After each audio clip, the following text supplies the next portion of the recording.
আপুনি খাদ্য ৰান্ধোতে পাঁচফোৰণ ব্যৱহাৰ কৰে নেকি? পাঁচফোৰণ শৰীৰৰ বাবে কিমান উপকাৰী জানেনে? অসমীয়া খাদ্য সম্ভাৰ সঁচাকৈয়ে সোৱাযুক্ত।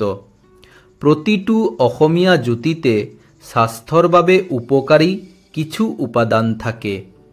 ঔষধি সম্পন্ন প্ৰতিটো খাদ্যই আমাৰ শৰীৰত প্ৰভাৱ পেলায়।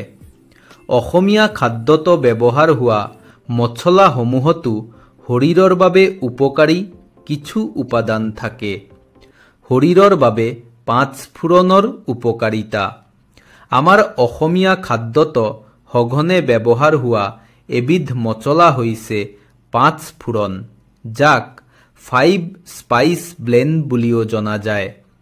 ভাৰতৰ পশ্চিমবংগ, অসম, উৰিষ্যাকে ধৰি বিভিন্ন অঞ্চলত মছলা হিচাপে ব্যৱহাৰ হয় পাঁচফোৰণ।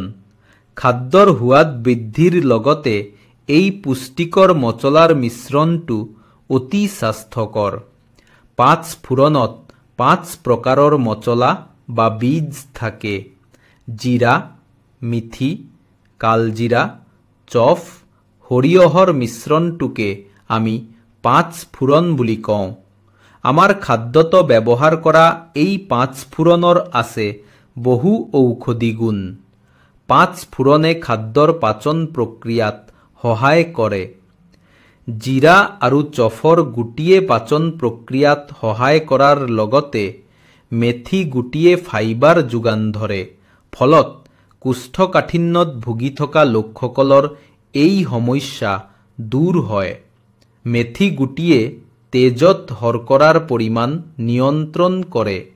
ডায়েবেটিছ ৰোগীসকলৰ বাবে মেথি গুটি অতি উপকাৰী। ছাল আৰু চুলিৰ সমস্যা থাকিলেও মেথি গুটি খাব পাৰে।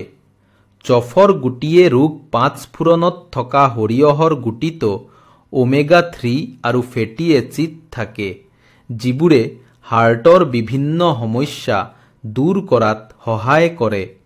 গতিকে পাঁচফোৰণে সোৱাদ বৃদ্ধি কৰাই নহয়, স্বাস্থ্যৰ বাবে প্ৰয়োজনীয় বহু উপাদানৰে সমৃদ্ধ। অসমীয়া ৰান্ধনীয়ে খাদ্য প্ৰস্তুত কৰোঁতে প্ৰতিদিনেই এই পাঁচফোৰণ ব্যৱহাৰ কৰে।